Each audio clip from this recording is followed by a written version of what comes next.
오늘 제가 올리는 영상의 내용을 보시고 많이 분노하시고 화를 내주셨으면 좋겠습니다. 여기저기 퍼서 날라주시고요. 많은 분들이 보시고 또 똑같이 화내고 분노하면서 결국은 그 어디까지 이 내용이 닿았으면 좋겠습니다.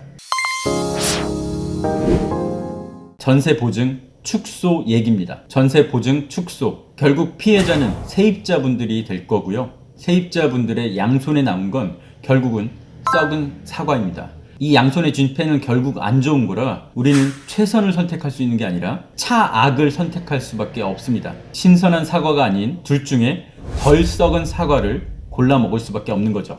제가 오늘 이 내용 왜 화내야 된다고 말씀드렸는지 이제 설명해 드릴게요. 전세 보증 두 가지가 있는데요. 대출 보증이 있고 보증금 반환 보증이 있습니다. 일부 기사를 보니까 좀 헷갈리게 표현이 돼 있었는데 제가 대출 보증을 염두에 두고 말씀드리겠습니다. 사실 보증금 반환 보증이라고 해도 결과는 똑같습니다. 우리가 전세금 대출을 받을 때 은행 가서 대출 신청을 하는데요. 은행도 사실 은행 혼자 결정할 수 있는 게 아니라 다른 기관의 허락을 받아야 됩니다. 한국주택도시보증공사의 심사 승인이 돼야 결국 우리는 대출을 받을 수 있습니다. 그런데 이게 아무 집이나 막 해주는 건 아니에요. 여기 공사도 결국은 회사라 이윤을 추구하기 때문인데요. 결국 계산기를 두드려 보고 결정을 해줍니다. 쉽게 말해서 대출이 너무 많거나 집값에 비해 전세금이 너무 높으면 이 대출 자체를 안 해줍니다. 이런 보증의 기준을 높이겠다고 나왔습니다. 반대로 얘기하면 전세 대출을 받을 수 있는 집 또는 전세금 반환 보증보험을 들 수 있는 집이 줄어든다는 뜻이에요. 기사통에서 한번 보시죠. 다세대 깡통 전세 막는다. 허그 집값 산정 기준 변경. 저희가 볼 것은 이 집값 산정 기준 변경이라는 내용입니다. 자, 지금까지는 전세대출 보증을 허그에서 심사할 때 1년 이내 매매가를 기준으로 삼았어요. 그런데 이거를 바꾸는 겁니다. 공시가격의 150%를 우선 기준으로 두겠다. 이렇게 바꾸는 겁니다. 연립, 다세대, 단독, 다중,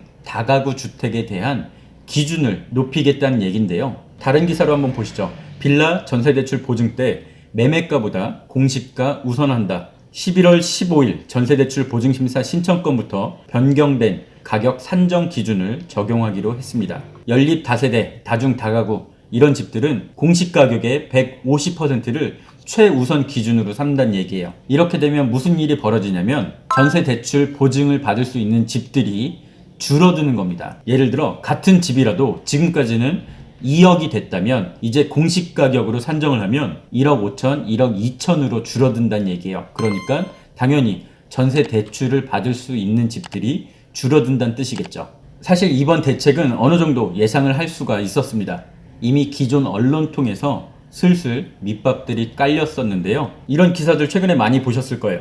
전세보증금 못 돌려받은 피해자 3명 중 2명은 2030. 이 기사 내용은 전세금 반환 보증보험, 이 보증사고가 일어난 것들을 기준으로 작성한 기사였는데요. 결론은 허그가 보증을 해서 대출을 받고 반환 보증보험까지 들었는데 돈을 못 돌려받은 세입자들이 많았다. 그래서 허그가 대신 돌려줬다. 그런 액수와 건수가 점점 늘어났다. 이런 내용입니다. 그런데 허그가 이 집주인한테 돌려받지 못한 금액이 점점 커지고 있다. 이런 내용들이었습니다. 기사 마지막 줄 보시죠. 채무액이 가장 많은 임대인이 돌려주지 않은 보증금은 571억이었다. 이거를 허그가 세입자한테 대신 돌려줬습니다.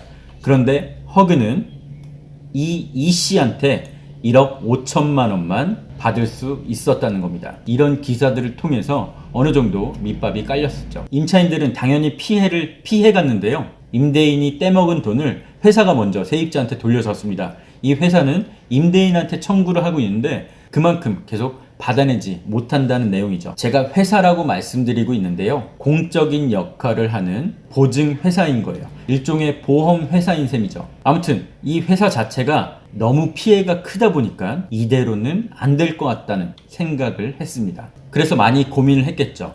이런 보증사고가 애초에 발생하지 않게 할 수 있을까? 여기서 보통의 경우라면 아마 다른 방법들을 좀 더 찾아봤을 겁니다. 그런데 이 회사의 선택이 정말 놀랍습니다. 사고가 일어날 집은 아예 보증을 안 해주면 되겠구나. 이미 그 기준이 있는데도 보증사고가 계속 났으니까 그렇다면 그 기준을 더 엄격하게 적용하면 되겠구나 이 생각을 한 거죠. 그러니까 예전에 80점 맞고 합격을 했다면 이제는 그 합격선을 90점으로 올려버린 거예요. 그럼 당연히 합격자들이 줄어들 거잖아요. 결국 이렇게 안전한 집의 기준, 보증을 들어줄 수 있는 집에 대한 기준을 높여버린 겁니다. 회사 입장에선 아주 간단한 수를 쓴 거죠. 그런데 이건 이 회사의 보신주의, 무사 안일주의라고 할 수 있습니다. 그럼 이렇게 바뀐 기준이 적용이 돼서 선순환이 돼서 전세가가 낮아진다면 많은 분들이 더 행복한 세상이 될 거예요. 예를 들어 전세 1억 5천까지 가능했던 집이